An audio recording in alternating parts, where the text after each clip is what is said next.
What's up, everybody? Welcome back to FNG Academy. I just had a quick announcement.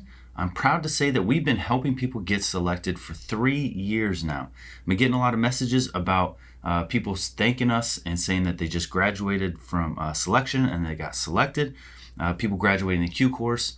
One of my buddies just sent me a video from the Charlie committee. He asked, if you guys have ever heard of the FNG Academy, raise your hands. And all their hands went up, and it just filled me with pride. So part of the way that we do that is making sure that you guys are physically fit and ready for selection. And the way we've been doing that for the past couple of years is by sending you to a Green Beret we know and trust, Kevin over at 18 Alpha Fitness. So if you want to get selected, you need to be in the best shape possible, and you need a programmer who knows what they're talking about. So go check out Kevin over at 18 Alpha Fitness. Use code word BUCK to get a discount. Tell him we sent you and hook you up. Congrats to everyone who's been getting selected lately, and we'll see you guys on the next one. What's up, everybody? Welcome to this episode of Beers and Breakdowns. Merry Christmas! Christmas edition! And this episode, we're doing part 1 of 2. We had to break it up into a two-parter because we wanted to do this amazing, probably one of the best war movies of all time. We didn't want to do it in injustice by only doing by rushing through it. Yeah. And also, we don't want to do like a 2-hour long episode, but this is this is legitimately the best war movie of all time. Ever created. I think this is the one that all other war movies are stacked up against by far. Yeah, this movie's amazing. Oh, and real quick, we worked really hard on this commercial, so can you guys please check it out? Tell us what you think. Let us know our commercial skills. Actually, I have a question for you. We're trying to figure out commercial-wise what works better as far as like engagement and stuff. The commercial you're about to see, or just us talking about our products and why we love them so much. You let us know what you think. But first, take a look. Tell us what you think. Here's our commercial.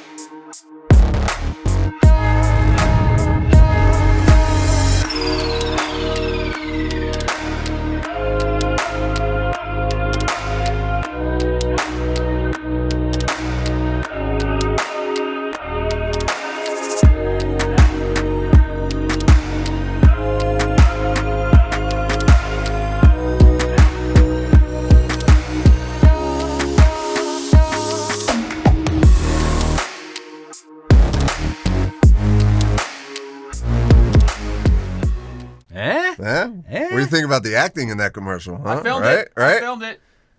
I was there in the background, guiding the shots. You were there in the background. I was there in the background. I was doing something. But man, that actor in that commercial was amazing. I mean, he looks like we paid him $0.00 to get that done. He was paid in beer. Yeah.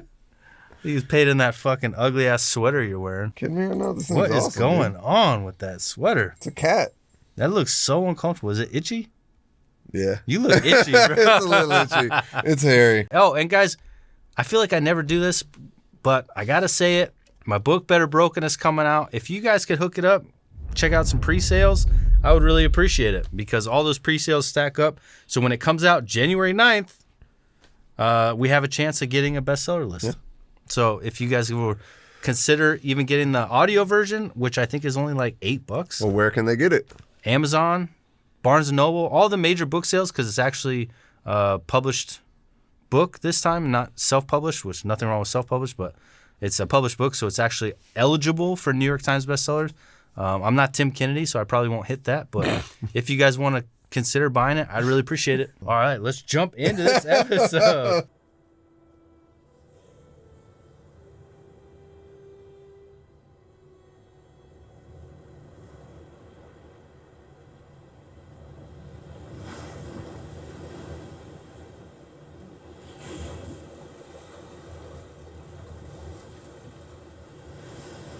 Dude, that transition was amazing. It just did one solid zoom in all the way close up to the eye, and then to go from current to flashback and then end it in that same cemetery. Yeah. And the cemetery itself is so impactful. Yeah. Yeah. That was an amazing ass shot. One thing I didn't know when I first watched this movie was what the fuck these things were. Oh, these? Covered the beaches. Mm-hmm. Check. So you can't land a landing craft, right? No. So I thought, that's what I thought. I looked at them and assumed that their intended purpose was to stop you from being able to beach and drop everyone off on the beach. And I guess they probably have that as a secondary purpose, but their main thing is they're called check hedgehogs. And the whole purpose behind them was, it was actually one of the mistakes of the German military is to put this in thinking that the Americans were going to storm the beaches of Normandy during high tide. So the whole point of these is to rip up the hull of the boats. Oh, so they'd be covered by water. Yeah, so these are actually supposed to be covered by water. The Germans thought the U.S. was gonna land during high tide, so they could get as far up as the beach as possible. So they installed all of these, and then they would have destroyed their boats before being able to beach. So they would have had them all stuck. Which is why they're jagged on the edges. Yeah, it's to catch the hull of the boat. I never knew that. Yeah, I didn't either. I had to look it up. So if you think about that as a tactic, that's genius on the Germans' part because they have the dug-in fighting positions with the machine guns. I mean, they had the angles are there, and then imagine it's already bad enough here to where they get out, but they could walk. Yeah. Imagine the high tide when they can't walk. Yeah, and now the boats are just stuck there. The boats are stuck. They can't go out. They're sinking. You have all your machine gun fire going on, so they're jumping off. Essentially, everybody's a sitting duck at that point. Everyone would be drowning. Yeah. Yeah, that's crazy. Yeah. I So never that would have if we came in and it was high tide, that would have changed everything. Yeah. All those soldiers, instead of getting shot but at least having a chance to storm the beach, would have been just drowning. Jeez. Yeah. So that's wild. Pretty insane. Soldier! Seawall! Move up to the seawall! Sir, I'm staying! Clear this beach, make way for the other! This is all we've got between us and the Almighty! Every inch of this beach has been pre-sighted! You stay here, you're dead there!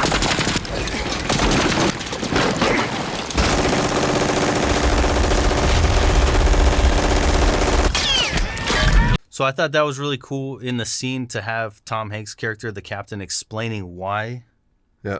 Because obviously anybody in their right mind would want to hide behind those hedgehogs. Yeah. It's like the only steel stopping that's between you and just machine gun fire, which, mind you, if I'm not mistaken, is the MG42, which we did have to do in the Bravo course. And that machine gun was insane fire rate for that time. You can hear it. That's ridiculous. We didn't have anything to match it at the time. So that MG42 was overwhelming firepower. And what made it that way was that bell cone at the tip of the muzzle. Mm-hmm. So what it's essentially doing is it's using its own gas. So every time you shoot, the gas would come out. It would come into this like dome and be pushed back in. Yeah. So it's pushing the mechanism back faster. So it's essentially it's using its own gas to cycle It's faster. almost like a bump fire at that point. So the cyclic rate of that MG42 was something that we just couldn't match. So to have not only like essentially the best machine gun in existence at the time. Yeah. In the best position possible, and you're in the worst position possible, I couldn't think of anything more terrifying. So for me, I'm looking. So there's two things that I take note of on this scene. And first is you get to see for the first point that the realism that they show in this movie and like how authentic it is. Like you feel like you're on the beach. But then they show that scene or that cut from the top, from the Germans' point of view. You guys are fucked if you're on that beach. Like you've got an elevated position. Like you said, you've got every inch of that beach already measured out. Like you know where everything is.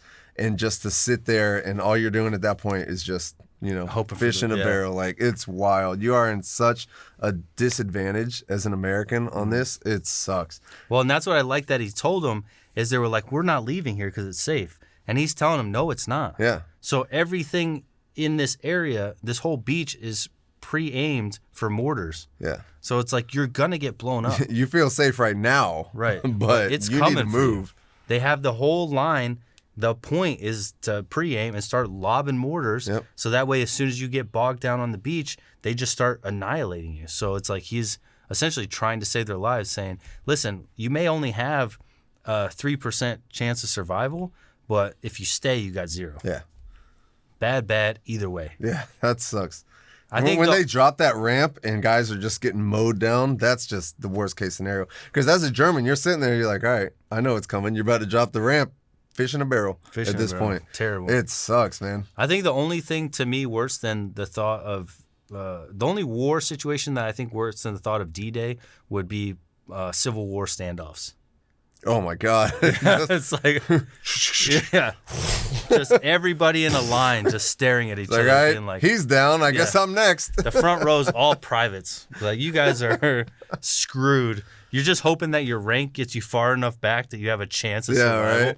You're like, well, I'm a staff sergeant, so I'm at 30% chance of survival here. Like, terrifying. Another interesting fact about this scene that I looked up, not only was it massively expensive to shoot this whole beach scene, which is what made it so realistic and awesome, but another amazing choice that they used, instead of choosing to do a bunch of CGI, they got a lot of people, amputees, to play the actors. Very nice, yeah. So it's like when someone's arm's blown off and you feel it and you're like, why is that not... is making me feel uncomfortable. It's like, it feels so real. It's because he's an actual amputee, and then they're having just like guts coming off Like the one guy like looking around and picking up his arm, just like completely discombobulated. Yeah, if you tried to do that CGI, it would pull us out of it because we'd be like, we see that it's not that realistic.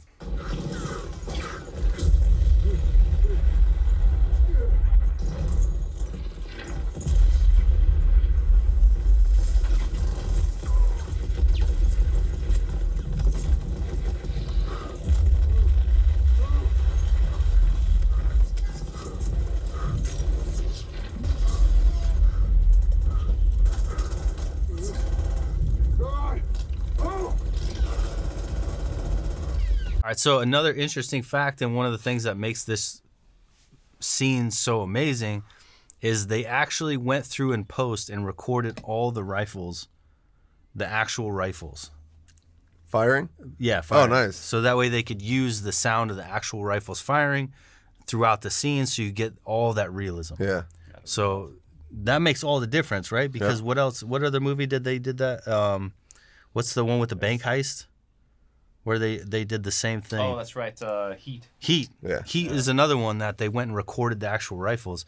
And I don't know how much, I imagine it's a lot of work compared to just being like gun firing, pulling that clip and putting it over.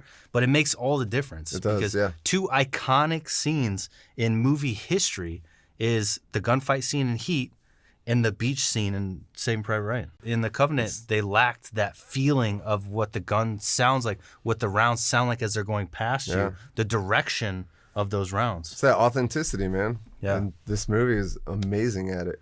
Yeah, so if we were to ever make a war movie, don't skip on recording the rounds firing and recording those rounds coming, or the enemy rounds coming back at you. Mm-hmm. So you could see, have that hissing sound.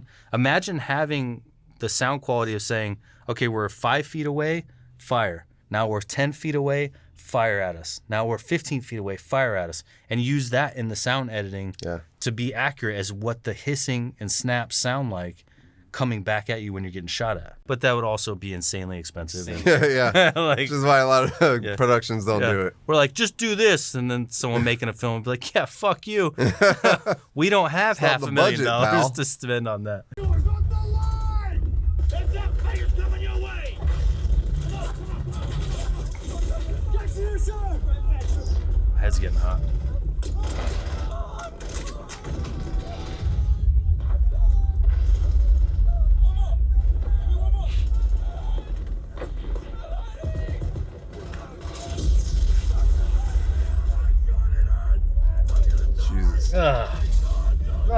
That's how you know you did it right, when the medic scenes are just terrifying to watch. It makes me feel uncomfortable. That looks as real as it gets. You see the arterial bleed just constantly splurting out and just, oh my God. The skin rips look real. The blood colors look accurate. the screams and things that he's saying in a state of shock and awareness of the situation seems real. Ugh. The only thing that pulls me out of it is fucking Vin Diesel. First, I was like, is that Vin Diesel? Dominic Toretto? I feel like this is where the family started, you know? Like, this is why Vin Diesel's so big on family. Trying to save the kid. Yeah, Vin Diesel's, this is where he started being big on family. Like, he developed that family early on. The one thing I didn't have a note for, but pretty interesting on this scene specifically, is on the medic side. So when I was going through my medic training, we learned how World War II and Korean War and Vietnam even, they didn't realize the importance of stopping an arterial bleed. And so you see him, he's like spurting out blood, and he's got the forceps trying to go in and like grab the artery and like pinch it off.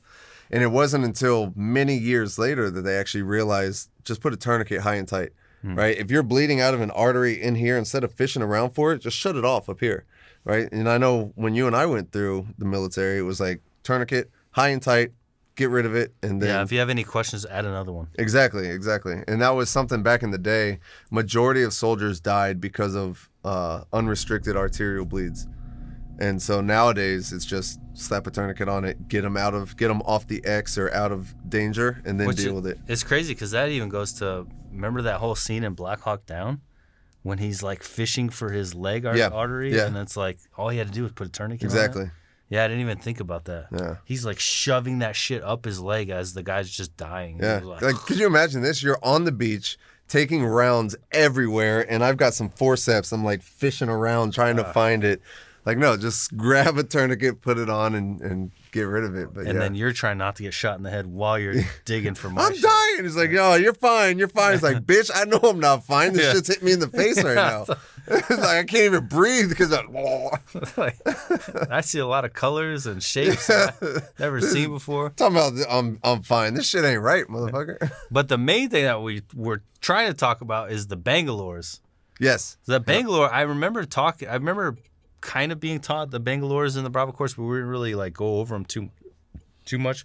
But it's just a tube with some kind of explosive shoved in it, right? Yeah. Whether it's C4 or TNT. Yep. I think at their time was probably TNT. Probably, yeah.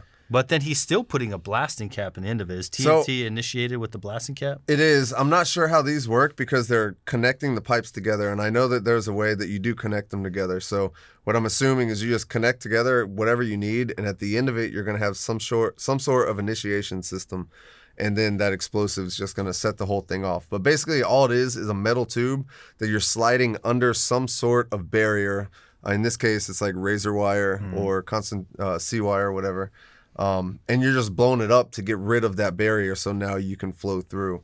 And honestly, that's all it is. And we learned how to make like field expedient, like just taking a pipe and loading it with different explosive and making your own. But yeah, that's all it is. You're just trying to defeat the barrier. Yeah, exactly. Because, I mean, your other option, which something we always learned about in the Q course, but I don't know how often it's actually practiced, is the body breach, where you just grab the lowest ranking person and throw them on top of it. What? You never learned about the body breach? No. You just grab the lowest ranking private, throw them on top of it, and everybody runs over their back to get through the C wire or whatever. Wow. That's rough. We always learn about it. We always heard about it. I've never seen it done in practice because obviously you're not going to do it in training. But yeah, in a situation like this, if you got a body breach, hey, private. If you grab me and try to throw me on some C wire, bro, I'm going to start practicing my Dutch. Yeah. I'm going to run up to that barrier and be like, Sprechen Sie Deutsch? American. I'm flipping sides. Yeah, I'm changing sides. He's gone. Good call.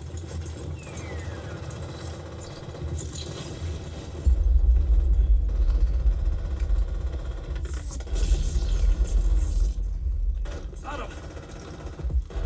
Get in there. Fuck, I can't move. Nelly, guess I'm rebanging.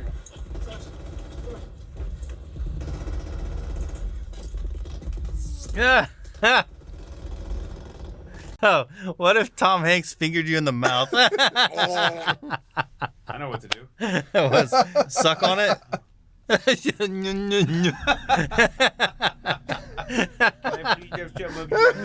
You start licking the law. It's like, no, no, idiot. Give me your fucking gum. Bro, we're trying to make it on YouTube. I don't care what tongue you put in my mouth. I'm sucking on it. I just saw that scene and I was like, imagine being the actor and all of a sudden Tom Hanks just finger in your mouth.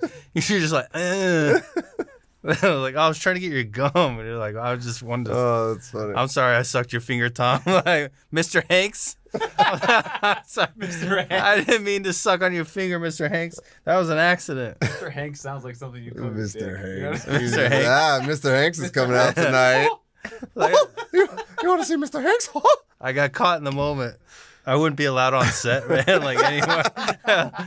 Tom, he was just like, Spielberg, Steven, not the one that sucked on my finger. That guy's got to go. He's like, kick him off set, but make sure he knows my hotel room is. I felt the suction power. All right. So, but one thing that we did miss on that scene is at the very beginning when he's going by and he's like, this guy's routine. This guy's urgent. Yeah. Urgent surgical or whatever. Basically what he's doing is a quick triage in like a mass cal situation. So mass casualty situation. So he's going through and basically prioritizing people based on their injuries. Like this guy's routine, he's okay. He's a low priority. He's like, this guy's urgent or this guy's expectant. Expectant means expected to die. So don't waste your time on this person. And so he basically just went through and was like, this guy's number 1, this guy's number 2. And I that was looking at me. He wants it. And so that was what that guy was doing, which if you don't know, it might be something you might overlook. But it just shows the realism and the authenticity of this movie.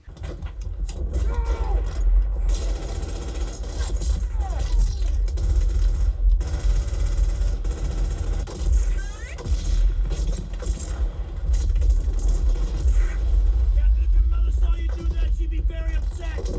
I thought you were my mother. Be not thou far from me, O Lord. Oh my God, I'm sorry for having offended me. That dude's my favorite, dude. Yeah. He's a the sniper badass. is my favorite part of this whole movie. I love it. Yeah. I think it's important to mention, it's obvious if you guys read their badges, but these guys are Rangers. Yeah. So the whole like aggressive push and why they're the only ones aggressively pushing in this beach is specifically because of their Ranger unit. It's like you're going to be ahead of everyone else doing crazier shit than everyone else. Rangers lead the way, right? Rangers lead the way, man. And didn't that come from this? Yeah.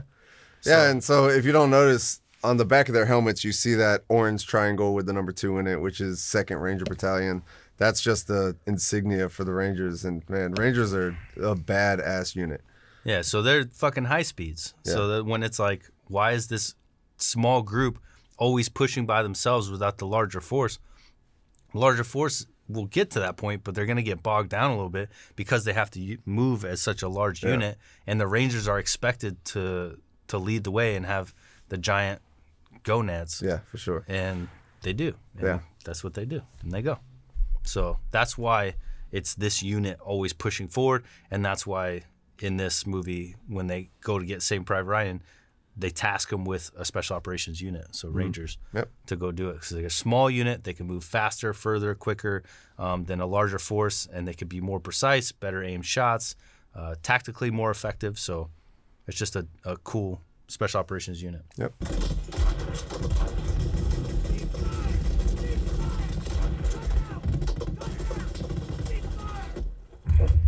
Sugar Cane, Sugar Charlie 3. Say again, dog 1 is open. Send in the goat. I'm waiting here to tie in my flanks. Open. What? What? I'm sorry, I can't understand what you're saying. Interesting fact, those actually weren't Germans. They were Czech, and they were speaking Czech, and they were saying, we weren't the ones shooting at you. Really? Yeah. Where'd you learn that? I had no idea. Yeah. So I had to look that up. That's crazy. And it was like those guys, because it was actually common that other countries were getting like put in to fight with the Germans. And so like they were like, we weren't shooting at you. We're just like forced to be here with them. Jeez, I had no idea. Yeah. So they were Czech saying we weren't the ones shooting at you. And so then they shoot them and they're like, Smoked them anyways. they smoked them and they're like, what did they say? I was like, some shit in German. Jeez. And so they just assumed they were Nazis, but they weren't Nazis. That's crazy. I've seen this movie so many times, and I never had any idea. Yeah. Well, then get your gear. Sir, can you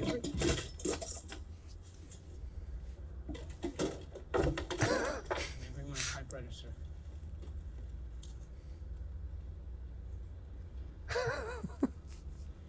Yes, sir. Very much. Is that a souvenir? No, sir. Take your time. I feel like that scene was so beautifully acted that was even amazing. Tom Hanks is like smiling on the inside. Yeah. I Like feel you could see him smiling and it felt real. Like, my guy, you're killing this. I feel like that scene was almost like impromptu. Yeah, it was Or, like, beautiful. Improv. I feel like he meant or didn't mean to grab that helmet, and Tom Hanks was like, "Is that a souvenir?" Like, it was so genuine. Like Yeah. you said, like that's what I got from that scene. It felt so real and so Yeah. genuine. It was one of the best acted scenes I think I've ever seen. The And fact that he dropped the typewriter, messed this up, Yeah. hits the shelf and all at that. the same It time, was, you it was couldn't perfect. You couldn't plan that. And then he's like, "You mind if I bring my typewriter?" And then Tom Hanks is trying not to laugh, and he just shows him the pencil, and he goes, "Yes, sir. Yes, sir." And it's like, It was awesome. I man. watched that, and I was like, genius. That's Yeah, so fucking good. beautiful. It's to my dad. It's got blood on it.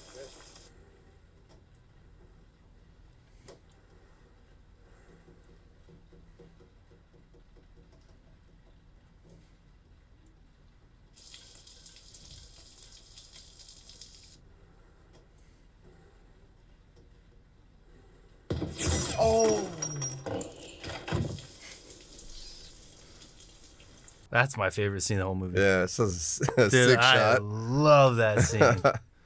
When he just snaps it, and as soon as he sees him, you hear it pop. I Yep. love that you hear it before it happens. Pop. Got him. Dude, that was awesome. I'm trying to remember what happened to Dom's dad. What? Damn, Dom's dad, bro. Was he dead before when Fast and Furious 1 started? Yeah, his dad died in a race.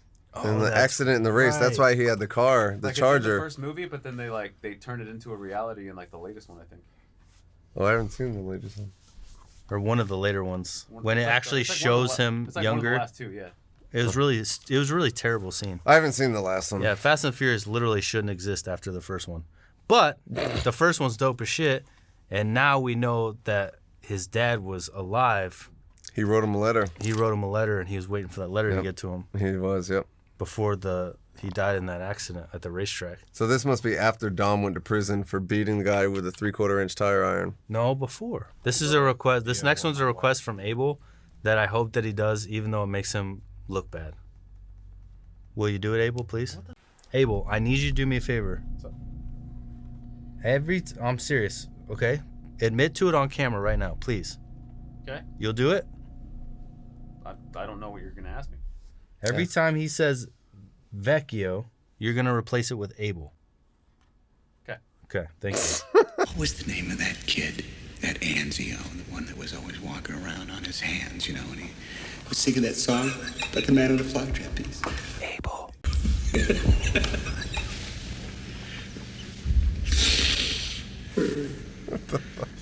Yeah, Abel. he's a goofy kid. Remember, he used to pee a V on everybody's jacket? Abel. For victory. I just realized I didn't see this ever before, but he rewrote the dude's letter. Yeah. Vin Diesel's letter, because it had So- blood on it. That's one thing that's interesting about that they talk about in this movie is that Vin Diesel's letter is cursed.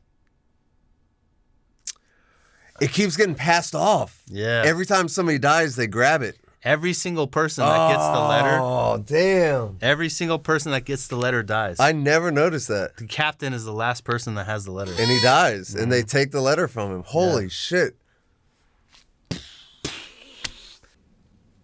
Downward slope and all. 22 guys dead. All that for a general. One man. A lot of that going around. Fubar. Football. Y'all got that right. Yeah, look at food bar in the German dictionary. There's no food bar in there. Oh, come on. There's more paratroops. Damn it, out there. Abel. Find out if Boss. everyone's Ryan. Is that me? Well, Yeah, I looked up. They told him, he said, "What's food bar?" He says German. And he speaks German. He's like, "Well, I speak German. I've never heard that before." You know what food bar is? fucked up beyond all recognition. Yeah. Yes, sir. And he's just like, guys, I looked that up. I just thought that was insane scene where he's like, all that for a general. Yeah. So 22 people died because one general was going to ride in this Humvee in this plane. So they welded steel plates to the bottom of the plane to prevent him from taking a round up his ass. Jesus. So what they didn't say, after they welded those steel plates, they didn't tell the pilot that they welded those steel So he plates. didn't know the weight. So he didn't know the weight. So he was maxed out on weight with occupants, not realizing that he was way overweight because of the plates, and crashed the fucking plane, Fuck. killing 22 people. And now that pilot's on his conscience. Yeah. All for one general to feel safer instead of just taking his fucking chances with the rest of us. Yep. And that's how the Army works. That's exactly how the Army works. That's how the Army works. You get somebody with a star coming around, fucking everything shuts down. Yeah. You'll be cleaning for days, and it's just like this huge dog and pony show, make everything Just look for perfect. that one guy. So that when he shows up with his star flag and everybody knows the general's there, everything looks good. Yeah. It's like, bitch, you have the least to do with any of what we're doing. And then they always want to be like visiting the troops. Yeah. It's like, visit your aide and go do something like in theater. Like, leave us alone. Every time a general comes out to visit, and if you're a general watching this, you make things worse. Stay home. I feel like they have to know.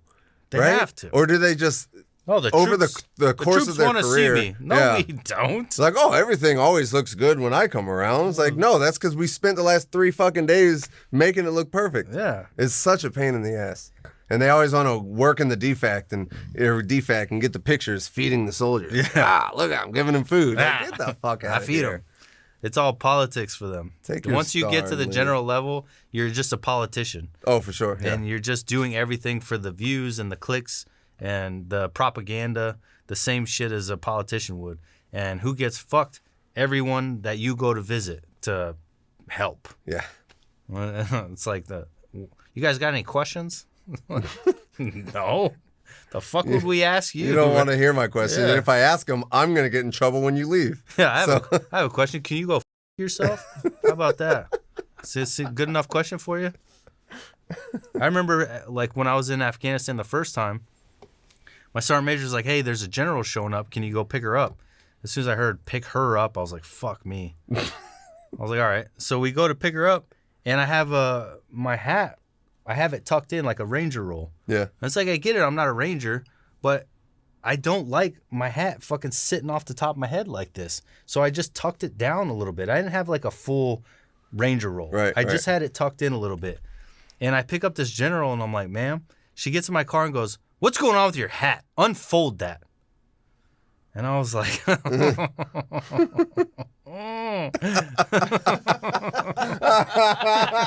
If you guys have ever taken Sean anywhere, you know how fucking pissed off. oh, dude. He's immediately just... I wish you recorded that so I could just watch you have to take it. Oh, bro. Now that you're out of the military. He can't say shit. can't say shit. She could Oh, completely wreck his entire career. In my head, I wanted to drive that fucking Jeep right through the gates and into the He just Taliban's opens the door house. and jumps out. I would go right to the Taliban's house, open the passenger door, shove that stupid onto the fucking into the front yard of the Taliban and go, you got a freebie, motherfucker.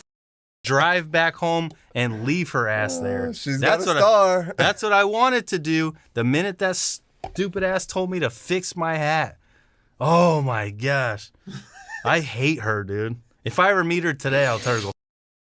Wow. Yeah, if I see her at a bar, strongly about that one. I know. Yeah, I'm picking you up. Nobody talks about my hat. It's not a fucking ranger He's roll. ready It's to, kind of ready to roll. kill this woman over I don't a like hat. it being up top. I'm giving you a ride. I'm literally just picking you up and escorting you.